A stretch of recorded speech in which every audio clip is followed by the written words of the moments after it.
నమస్తే, welcome to our channel. నేను మెస్సిరి. జగన్మోహన్ రెడ్డి గారు ఈరోజు సభలో అయితే నల్లంచు పచ్చ చీర మీద పడ్డారు, అంటే షర్మిల గారి మీద పడ్డారనమాట. కొన్ని వ్యాఖ్యలు కూడా చేశారు. ఏంటంటే పచ్చ చీర కట్టుకొని పచ్చ పార్టీని కలవడానికి వెళ్ళింది అని చెప్పేసి కూడా తను మాట్లాడడం జరిగింది. అసలు ఎందుకు ఇలాంటి వ్యాఖ్యలు చేశారు? అండ్ ఇంకొకటి ఏంటంటే, వివేకానంద గారి హత్య కేసులో అవినాష్ రెడ్డి గారు చిన్న పిల్లోడని, తనకి ఏం తెలియదని, హత్య చేసింది వాళ్ళే అని చెప్పేసి అయితే తను మాట్లాడడం జరిగింది. సో ఈ అంశాన్ని మనకి వివరించడానికి మనతో పాటు ఉన్నారు ప్రముఖ సీనియర్ జర్నలిస్ట్ దుర్గా కుమార్ గారు. నమస్కారం సార్. నమస్కారం మసిరి, మన వీక్షకులు కూడా. సార్, ఇప్పుడు చూస్తున్నట్టయితే మనం చూసాం పొద్దున్నుంచి వెళ్ళి హాట్ టాపిక్ అవుతుంది ఏంటంటే, జగన్మోహన్ రెడ్డి గారు సొంత చెల్లైన షర్మిల గారి మీద కొన్ని ఘాటైన విమర్శలు చేశారు. ఏంటంటే పచ్చ చీర కట్టుకొని పచ్చ పార్టీ నాయకుల్ని కలవడానికి వెళ్ళారు అండ్ చాలా ఇంకా కొన్ని మాటలు కూడా మాట్లాడేశారు. అండ్ ఇంకొకటి ఏంటంటే, వివేకానంద రెడ్డి గారి హత్య కేసులో అవినాష్ రెడ్డి చిన్న పిల్లాడు, మా అందరికన్నా చిన్నవాడు, కానీ వాడిని ఇలా చేయడం ఎంతవరకు సబబు అని చెప్పేసి అన్నాడు. ఇంకొకటి అన్నారంటే, ఎలాంటి తప్పు చేయలేదు కాబట్టే నేను నమ్మినాను కాబట్టి అందుకే అవినాష్ రెడ్డికి టికెట్ ఇచ్చానని కూడా తను చెప్పడం జరిగింది. సో అసలు ఈ వ్యాఖ్యలన్నింటినీ మనం ఎలా చూడాలంటారు? మంచి ప్రశ్న అమ్మా సిరి. ఇప్పుడు ఒక ముఖ్యమంత్రిగా ఉండి ఈ మాటలు మాట్లాడంటే ఆయన దివాళా కోరుతానాన్ని తెలియజేస్తుంది. ఇది ఆయన ఒక ముఖ్యమంత్రి పదవిలో ఉన్న అనే విషయం మర్చిపోయాడు.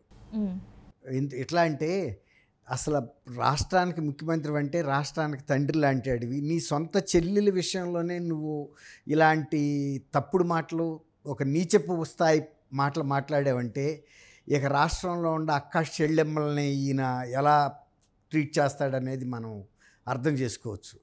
నీ సొంత కుటుంబంలో నువ్వు జైల్లో ఉన్నప్పుడు నీ పార్టీకి ఊపిరి పోసి నిన్ను ముఖ్యమంత్రి చేయమని నేను అన్న వదిలిన బాణాన్ని, జగనన్న వదిలిన బాణాన్ని 3600 కిలోమీటర్లు పాదయాత్ర చేసి తన కుటుంబాలని, పిల్లల్ని వదిలిపెట్టి నిన్ను పార్టీ ఒక ముఖ్యమంత్రి చేస్తే ఆమెకి ఏ సహాయం చేయకపోగా, నువ్వు ఏ విధమైనటువంటి మద్దతు ఇవ్వకపోగా ఇవాళ ఆమెని బజారులో ఈ మాటలు మాట్లాడాడంటే, ఏ అన్న ఏ చెల్లెల్ని ఇలాంటి స్థాయిలో మాటలు మాట్లాడకూడదు.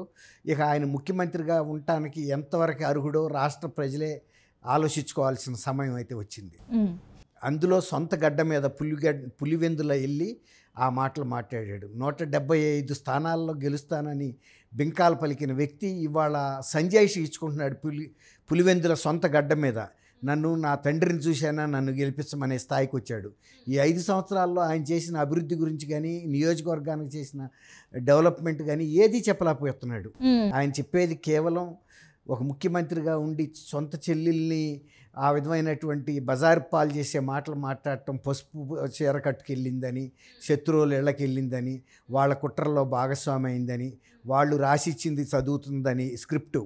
నువ్వు ఎవరో రాసిన స్క్రిప్ట్ చదువుతున్నావు, అది చదవటం కూడా నీకు రావటం లేదు. ఆ స్క్రిప్ట్ రాసిన ఆయన కూడా ఏం రాశాడు స్క్రిప్టు? నువ్వు 5 సంవత్సరాల్లో ముఖ్యమంత్రిగా ఉన్నప్పుడు నువ్వు చేసిన విషయాలు చెప్పాలి. కానీ ఎప్పుడో జరిగిన 5 ఏళ్ల క్రితం జరిగిన జగన్మోహన్ రెడ్డి గారి హత్యతో ఆ రోజు నువ్వు ముఖ్యమంత్రి అయ్యావు. మళ్ళీ ఇప్పుడు ఆ హత్య గురించే మళ్ళీ మాట్లాడుతున్నావు. తర్వాత అది కేసు జరుగుతుంది, ఆల్రెడీ సిబిఐ కేసు. ఈ అవినాష్ రెడ్డి తండ్రి ఎక్కడున్నారమ్మా? భాస్కర్ రెడ్డి గారు జైల్లో ఉన్నారు. ఇదే కేసు కదా, వివేకానంద రెడ్డి గారు హత్య కేసు కదా. అందులో ఆయన 7వ ముద్దాయి. అదే నేరారోపణ మీద ఈయన అవినాష్ రెడ్డి మీద కూడా ఉన్నాయి. ఆయన జైల్లో ఉన్నాడు, ఈయనేమో లోక్సభ కంటెస్ట్ చేస్తున్నాడు. కానీ ఇద్దరి మీద ఉన్న నేరారోపణలు ఒకటే సెక్షన్లో. కాబట్టి ఒక ముఖ్యమంత్రిగా ఉండి అది ఆయన ముద్దాయా కాదా అనేది నిర్ణయించాల్సింది న్యాయస్థానాల్లో. నువ్వు ముఖ్యమంత్రిగా ఉండి ఆ వ్యక్తిని చిన్నపిల్లాడు, ఇతనికి ఏమీ సంబంధం లేదు, ఈ హత్యలో ఆయనకి పాత్ర లేదని నేను సీట్ ఇచ్చానని నువ్వు చెబుతున్నావు. నువ్వు నమ్మేవు, బాగానే ఉంది. కానీ నీ మనసులో పెట్టుకో, ఒకవేళ న్యాయస్థానం కూడా అదే నమ్మింది అనుకోండి, అతను నిర్దోషిగా బయటకు వస్తాడు. కానీ నీ సొంత మేనమామ ఒక 10 రోజుల క్రితం, వారం రోజుల క్రితం ఈయన హత్యా ప్రదేశంలో ఉన్నాడు. అవి గంగిరెడ్డిను ఆయన ఏదో చేసుకుంటుంటే చూస్తా నుంచున్నాడు. ఈయన పాత్ర లేదు, ఈయన అవన్నీ రక్తం తుడిపించడం అవన్నీ చేయటం ఈయన కూడా చూశాడు. కానీ అవి ఏంటో అనుకున్నాడు, రక్తం అని ఆయనకి తెలియలేదు. కానీ జనాలకి తెలియజేసే కార్యక్రమం పట్టుకున్నా అంటే ఫోన్లో మా చిన్నాన్న వివేకానంద రెడ్డిని చంపారని మాత్రం చెబుతున్నాడంట ఫోన్లో. అంతవరకు చేశాడు కానీ మిగిలిన దాంట్లో పాత్ర లేదన్నప్పుడు పక్కనే ఉన్నాడు అవినాష్ రెడ్డి గారు. అవినాష్ రెడ్డి గారు నేను ఉన్నానని కానీ లేనని కానీ నాకు తెలుసని కానీ తెలియదని కానీ చెప్పలేదు, మౌనంగా ఉన్నాడు. ఎందుకంటే ఏది చెప్పినా ఇబ్బందికరమైన పరిస్థితి అని ఆయన గ్రహించుకుని ఆయన గమ్ము నిండిపోయాడు. ఇన్నాళ్ళ తర్వాత నువ్వు చెబుతున్నావు, ఇంతకుముందు ఎప్పుడు కూడా నువ్వు ఈ కేసులో వీళ్ళు సంబంధం లేదని నువ్వు చెప్పలేదు. ఆయన వేసిన సిట్ కూడా ఈ వీళ్ళ పేర్లు ప్రస్తావించింది, వీళ్ళని ఇంట్రాగేట్ చేసింది ఇన్వెస్టిగేషన్ రిపోర్ట్స్లో. అది ఇప్పుడు సిబిఐ కూడా అదే నిర్ధారణకు వచ్చింది. ఒకవేళ కనుక నీకు అది తెలుసు, అతను మా పాత్రధారు లేరు అంటున్నావు కదా, కడప జిల్లాలో ప్రతి వాళ్ళకి తెలుసు, పులివెందులలో ప్రతి వాళ్ళకి తెలుసు అంటున్నావు కదా, పులివెందులలో నువ్వు లీడ్ పర్సన్వి, నువ్వు చీఫ్ మినిస్టర్వి, నువ్వు వెళ్ళి సిబిఐకి ఎందుకు చెప్పట్లేదు? ఈ సంగతి అయినా సిబిఐకి చెప్పావా ఇతనికి నిర్దోషి అని? నీకు నిర్దోషి అని నువ్వు నమ్ముతున్నావు, నీకు తెలుసు అని చెబుతున్నావు. ఆ విషయం ఎవరికి చెప్పాలి? ఆయన బహిరంగ సభల్లో కాదుగా చెప్పాల్సింది, సిబిఐకి చెప్పాలి. సిబిఐ ఆయన్ని 8వ ముద్దాయిగా బుక్ చేసింది. అప్పుడు కనుక ఒక చీఫ్ మినిస్టర్గా వెళ్ళి ఆయన చెప్తే ఆ కుటుంబానికి చెందిన పెద్ద, ఇప్పుడు వివేకానంద రెడ్డి గారు చనిపోయిన తర్వాత వాళ్ళ కుటుంబంలో మగపిల్లాడు పెద్ద ఆయన జగన్మోహన్ రెడ్డి గారే వెళ్ళి అక్కడ వాంగ్మూలం ఇవ్వాలి. కానీ అక్కడ వాంగ్మూలం ఇవ్వకుండా మరి ఇక్కడ చెప్పడంలో అర్థమే ఉంది. తర్వాత షర్మిల గారి గురించి చెప్పాడు. షర్మిల గారు కూడా ఆమె ఏం చెప్పింది, నేను కడప నియోజకవర్గం నుంచి పోటీ చేయమని నన్ను మా చిన్నాన్న ఒత్తిడి చేశాడు, ఒత్తిడి కాదు ప్రాధేయపడ్డాడు. ఎందుకంటే మా కుటుంబం మాత్రమే ఇక్కడి నుంచి పోటీ చేయాలని ఆయన చిరకాల వాంఛ. ఎందుకంటే మాది 3 తరాలుగా మా కుటుంబం కడప జిల్లాకి అంకిత భావంతో పనిచేసింది. కాబట్టి ఇక్కడ ప్రముఖ రాజకీయంగా మా చేతుల్లో ఉండాలని ఆయన భావించాడు. నేను పోటీ చేయటం మా జగన్మోహన్ రెడ్డి గారికి ఇష్టం లేదు. ఆయన అవినాష్ రెడ్డిని కోరుకున్నాడు. ఒకసారి గెలిచాడు, ఈసారి కూడా మళ్ళీ ఆయనకి ఇవ్వదలుచుకున్నాడు. కాబట్టి అదే మోటివ్గా ఈ హత్య చేశారు. వివేకానంద రెడ్డి గారు ఉంటే అవినాష్ రెడ్డికి సీట్ రానివ్వడని. అవినాష్ రెడ్డిని వివేకానంద రెడ్డి గారు జగన్మోహన్ రెడ్డితో గట్టిగా చెప్తాడు, నువ్వు షర్మిలకు ఓటు ఇవ్వమని. ఇంటి పెద్దగా ఆయన్ని కాదనలేడు కదా. అందువల్ల ఈ హత్య జరిగిందని ఆమె కూడా సిబిఐ ముందు చెప్పింది. మరి ఇప్పుడు నువ్వు సిబిఐ ముందు చెప్పకుండా షర్మిలకి ధైర్యం ఉంది, షర్మిల ధైర్యంగా వెళ్ళి సిబిఐ ముందు చెప్పింది. నువ్వు పులివు కదా, పులివెందుల్లో పుట్టావు, రాజశేఖర రెడ్డి గారి కుమారుడివి, నువ్వు ఎవరికి జంకాలి, అందులో చీఫ్ మినిస్టర్వి, 151 స్థానాల్లో నిరాటంకంగా గెలిచావు, నువ్వు ఎందుకు జంకుతున్నావు సిబిఐకి ముందు వెళ్ళి చెప్పడానికి?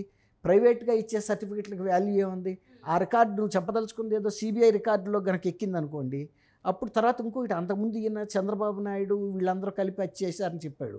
ఆ విషయం కూడా సిబిఐ ముందు చెప్పలేదు, ఆయన నమ్మబట్టే కదా చెప్పాడు. తర్వాత సిబిఐ ముందు చెప్పి ఇప్పుడు కన్నా రికార్డ్ చేయించాలి కదా. నువ్వు 5 ఏళ్ళు చీఫ్ మినిస్టర్గా ఉండి ఇంత చిన్న పని చేయలేకపోయావా? అంటే ఇక్కడ ఇంకొకటి కూడా చెప్తున్నారు సార్. ఏం చెప్తున్నారంటే వివేకానంద రెడ్డి గారికి 2వ పెళ్ళి అయింది, అది నిజమా కాదా అని కూడా దానివల్లనే హత్య జరిగింది అని చెప్పేసి అంటున్నారు. ఇంకోటి అది కూడా కరెక్ట్. ఇప్పుడు అది కూడా ప్రస్తావిద్దాం. ఇవాళ ఈ రాష్ట్ర ఎన్నికల సమరంలో వివేకానంద రెడ్డి గారికి 2వ పెళ్ళి అయింది లేకపోతే 2వ భార్య ఉండటం పెద్ద విషయమా, లేకపోతే వివేకానంద రెడ్డి గారికి కొడుకుంటాం విషయమా? ఇక్కడ ఇవి ఎన్నికల్లో అంశాలు కాదు కదా. ఎందుకు మాట్లాడుతున్నావు నువ్వు? ఇప్పుడు వివేకానంద రెడ్డి గారి వ్యక్తిగత విషయాలకి ఇవాళ ఎన్నికల్లో ఏమి ప్లేస్ ఉంది ఇక్కడ? వివేకానంద రెడ్డి గారి హత్య కూడా ఆల్రెడీ సిబిఐ ఎంక్వైరీలో ఉంది, వాళ్ళు నిర్ణయిస్తారు. ఇప్పుడు మళ్ళీ నువ్వు తర్వాత వీళ్ళే ఆర్డర్ తీసుకొచ్చారు కోర్టు నుంచి, ఈయన గురించి హత్య గురించి మాట్లాడకూడదు ప్రత్యర్థులు ఎవరని.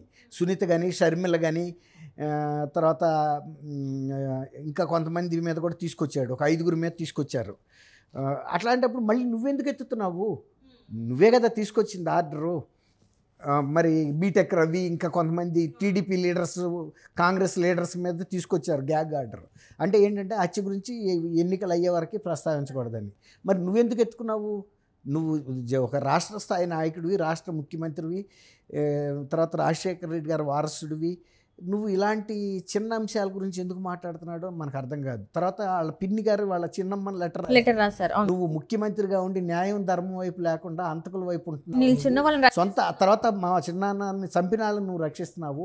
మన కుటుంబీకులే మీ చిన్నాన్నని చంపారు, బయట ఆడి చంపితే మేము బాధపడము. నువ్వు వాళ్ళని వెనకేసుకొస్తున్నావు, వాళ్ళని పోటీలో నిలబెట్టావు. దాని న్యాయం ధర్మం కోసం షర్మిల పోటీ చేస్తుంటే ఆ అమ్మాయికి పోటీగా పెట్టావు. నానా దుర్భాషలు ఆడుతున్నారు మీ పార్టీ వాళ్ళు, మీ సోషల్ మీడియా, మీ సొంత మీడియా సాక్షి, ఇవన్నీ కూడా దుర్భాషలు ఆడుతున్నారు.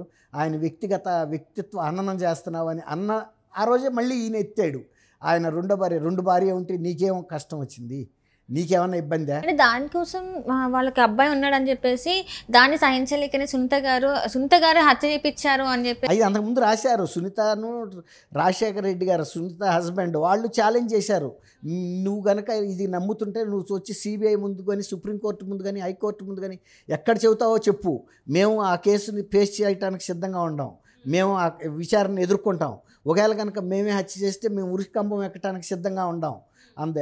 అలాగే మీరు మా మీద చేసిన ఆరోపణల గురించి చర్చించాలంటే నీ సాక్షి టీవీల్లో నేను చర్చకి సిద్ధం, లైవ్లో రండి, ఎవరు వస్తారు, భారతి వస్తుందా ఆమె చైర్పర్సన్గా, నువ్వు వస్తావా, ఎవరు వచ్చినా నేను సిద్ధంగా ఉండాలి మీ ఇద్దరిలో అని ఆమె ఛాలెంజ్ చేసినప్పుడు ఎందుకు ఛాలెంజ్ తీసుకోవట్లేదు? మళ్ళీ వచ్చి ఇట్లాంటి బయట మాట్లాడటంలో విలువే ఉంది. మాట్లాడితే నీ ఛానల్లోనే మీరు ఆరోపణలు చేశారు కాబట్టి సునీత సిద్ధంగా ఉంది, సునీత గారితో మాట్లాడండి. లేదంటే సిబిఐ దగ్గరికి వెళ్ళి నువ్వు చీఫ్ మినిస్టర్గా నువ్వు అడిగితే టైం ఇస్తారు, వెళ్ళి చెప్పొచ్చు. మీరు వెళ్ళినా ఇస్తారు, నేను వెళ్ళినా కూడా ఇస్తారు. మాకు ఫలానా హత్యకు సంబంధించిన సమాచారం మా దగ్గర ఉందంటే ఖచ్చితంగా వాళ్ళు టైం ఇస్తారు, రికార్డ్ చేస్తారు. ఒకవేళ కనుక తప్పు ఒప్పు చేసినా మనమే బాధ్యులం దానికి.